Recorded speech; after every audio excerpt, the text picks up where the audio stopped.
Greetings everyone, this is Tactical Lich here, and welcome to another battle replay. Last week I showcased two army builds, one of them the Foot Aztec buffing build, and the other involving Salt as a Wood Elf build. Coincidentally, before I uploaded both videos, Cool Umbrella sent in some replays playing against Coops in a best of 7 on a tournament that I recently hosted. Both players are fielding some similar builds using certain components from the videos last week. But since this battle happens before the videos, they actually came up with the ideas themselves and added their own twist to it. For the Orc side, we have Cool Umbrella leading the army with Azek the Slaughter and the Black Orc Big Boss providing a total plus 20 attack to these Stone Trolls, buffing their attack up with the Brass Cleaver and Sliga Slasher, but more importantly, increasing their holding power by providing that leadership buff.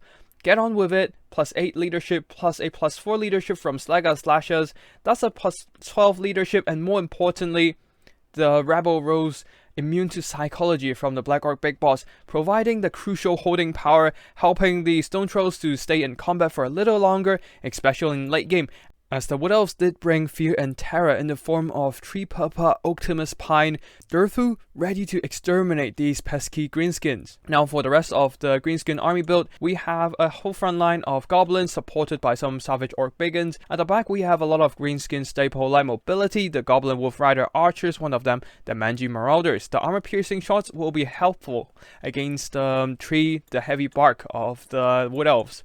As for the melee mobility, we have the Goblin Spider Riders and also the 8 loonies actually hiding in the flanks, ready to spring an ambush on the Wood Elf forces. And now let's have a look at the Wood Elf army, who is also bringing some similar components as the Wood Elf build I showcased last week. Coops here bring in a unit of Zolts, providing that extra anti-large, additional Earthblood healing, and flush to stone buff. We have some mobility on the flanks, and in the front line a bunch of Eternal Guards with shields, and also some Dryads supporting, protecting all these Glazed Guards with Starfire Shafts. But the true power of this build is in the Hero Squad, providing some buffs and debuffs. We have the Glade Captain here providing that melee attack buffs in the form of Dance of Loek and Horn of Isha, and also the Call of the Woods coming in from the Tree Heroes, in this case from the Branch Wraith, providing the Wood Elf units with some additional melee attack.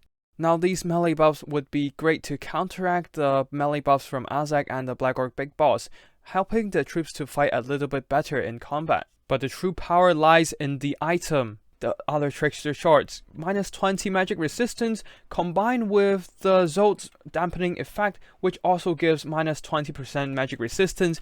They will be able to strip away all the magic resistance from the Stone Trolls at 25%. With that, Papa Durthu with magic attacks will be able to do full damage to the nasty defenses of the Stone Trolls and really beat them down in combat, and also the Dryads will be able to do a little bit more damage to the magically resistant Stone Trolls.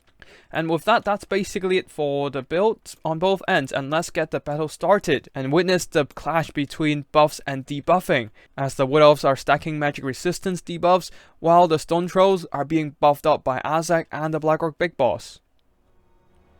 The battle begins with both armies pushing forward. Neither army has any form of artillery, so they will be meeting each other in melee range. But the Glade Guard does have the Firewall moving trait, so they're pushing forward and dropping some magical flaming shots. Actually not magical anymore, but flaming armor piercing shots into whatever units they can get their hands on. But they want to focus fire onto the Stone Trolls, using that fire damage to really maximize their potential on the fire weaknesses of these Stone Trolls, especially with the armor piercing. The 70 armor on these Stone Trolls, the crusty rocky skins, will not be doing anything to the armor piercing Starfire Shafts. So the Stone Trolls will be charging into melee combat, trying to smash their way through the Dryads. You can see that they are already doing some maximum damage, while the Goblins are absorbing the damage from them.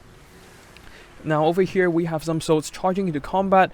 The debuff from the Branch Wraith is activated, while the Stone Trolls being hit by the dampening effect. You can see that they no longer has any magic resistance, but buffed up by so many attack buffs from Azek and the Black Orc Big Boss, they are dishing out some decent damage in return against the Dryads though. So the Zolts are not exactly taking too much damage right now, with all of their units still intact, while Durthu coming in with his Ember Sword, smashing apart some of these Stone Trolls, doing some nice damage. However, the Wood Elf player Coops here did a little bit of a lapse in micro, allowing some Goblin Rider to charge into the backline, silencing these Glade Gods, whose fire would be extremely crucial in shutting down all these Stone Trolls. And now, with the other Glade God disrupted, the Goblin Wolf Rider archers are able to shoot around and focus down all these Glade Gods. At the back, we have some Glade Riders with spears, routing off some Forest Goblin Spider Riders, and now charging in, trying to pin down all these AP loonies, but the Savage Orc Biggins are pushing through, excited for Crumping as a healthy reserve unit, punching through a hole in the gap of the infantry line of the Wood Elves, and the Glade Gods taking massive losses from the focus fire from the Goblin Riders, and also the melee attack from the Spider Riders are now routing. This unit already routing this one down to half health. The leadership is not exactly good. However, good news is Optimus Pine Durfu is holding, along with the other two characters, beating back some of the Stone Trolls. However, they still have most of the models intact on both Stone Troll units, allowing them a lot of room for regeneration. So that might be a concern on the late game, especially when the Zolts have taken massive damage from the Savage Orc Biggins, the Anti-Large really doing a heavy toll on these Zolts, who are not exactly the greatest melee combatant, only 40 melee defense and also only 60 armor. The Savage Orc Biggins would be doing some good damage against them.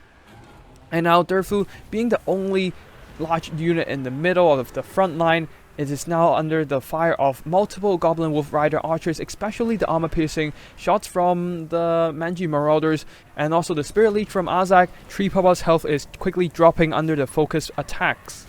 Durfu might be powerful, but he is actually being focused on pretty hard by all these Stone Trolls, firepower from the Goblins.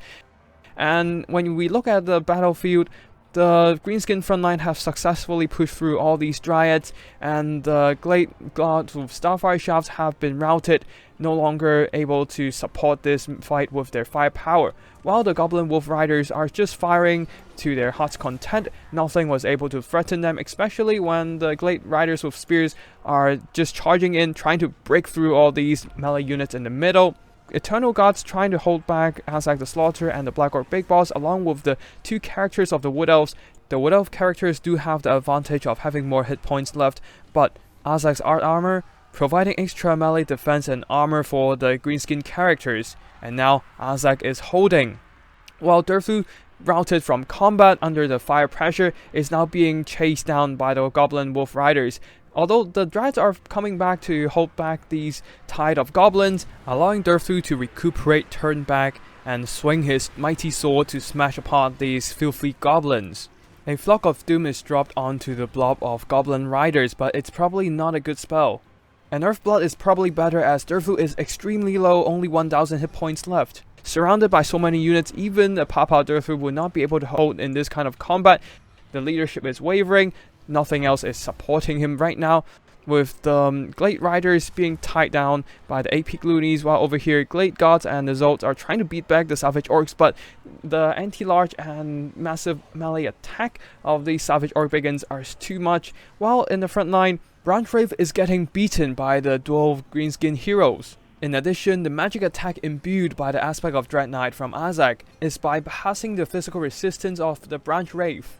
And the Branch Wraith shattered, no more healing for the Wood Elves, and the balance of power is ebbing towards the favor of the Greenskins, as Azak and the Black Orc Big Boss, albeit rather low in hit points, they are pulling out victorious in this engagement. They're able to surround the Glade Captain with the support of some Greenskin units, and now with their plus 20 melee attack buff supported by their goons, they are winning this 2-on-1 engagement against the Glade Captain. With another overarching view of the battlefield, Manji Marauders and the Goblin Wolf Riders were able to escort Durfu off the battlefield, while over here, only a few Eternal Gods left on some AP Loonies. Not exactly enough to pull back the game, as the balance of power is just pushing all the way towards army losses. So let us fast forward there as the Glade Captain routes, and today the mushrooms are conquering the forest.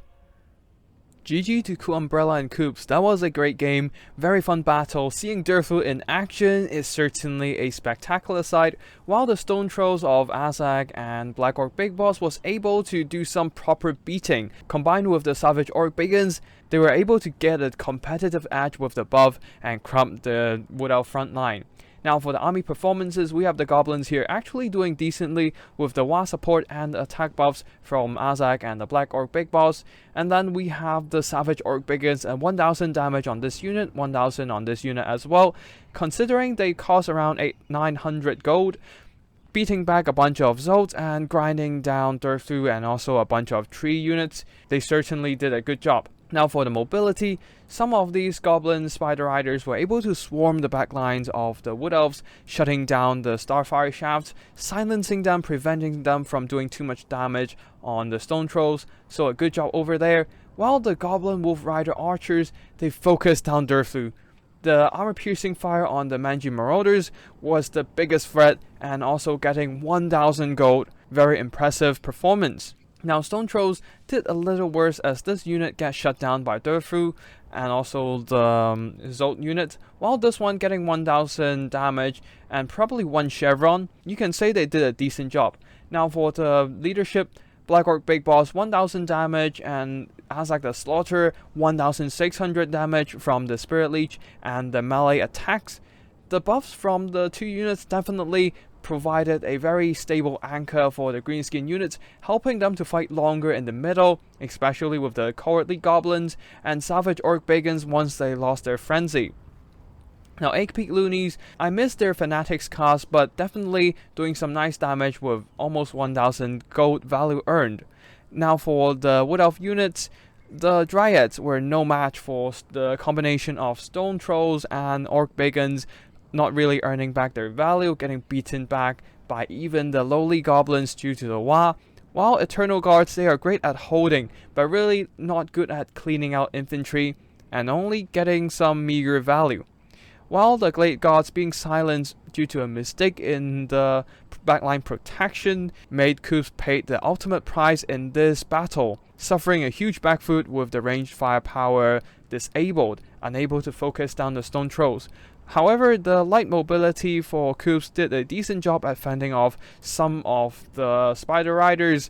Not enough to protect the whole backline though, due to the numerous mobility from the Greenskins. Zolts did a decent job, 1000 value, a chevron earned. Their dampening and anti-large magic attacks can do a decent job against the Stone Trolls. However, they're not exactly the greatest melee combatant, so in the end, got dragged down by the Biggins and routed in melee combat. The character squads did an okay job. They didn't do too much damage for the heroes, but Durthu with a constant spamming of Flock of Doom, Sword of Dave, and his powerful melee attacks, 3269 gold damage value, showcasing the power of the mightiest and angriest treeman of the whole Alpha Laurel. Especially the dampening effect and the other trickster shard from the branch rave was able to mitigate that damage resistance from the Stone Trolls, allowing the magic attacks of Durthu to punch through and maximize the pain on the enemies of the forest. Unfortunately, he was focused down by those Manji Marauders, the Goblin Wolf Riders, and also Spirit Leech, and once he routed, the character squads from the Branch Rave and Glade Captain could only do so much as the rest of the front line are being routed, their melee buffs no longer useful when they ran out of units to buff, being singled out, isolated by the Greenskin forces, especially beat down by 2 buffed up characters. They have met their ultimate fate. And yeah, that's basically it for today's battle. Special thanks to Cool Umbrella and Coops for playing on my tournament and sending in some amazing replays. Really grateful for your support for the channel, and I really look forward to seeing more quality replays from you guys. And for viewers, thank you for watching the video. I hope you enjoy it. If you do, remember to hit the like button and subscribe to the channel to get notified every time I upload a new video. They will be covering battle replays like this one, wild army builds, and tips and strategies for Total War Warhammer multiplayer. And if you have any replays that you want to showcase, feel free to drop by my Discord or send me an email with the replay file attached. I'll be sure to check them out. Anyways, that's it for today. Thank you for watching, and I'll see you in the next one. Tactical Lich, signing out.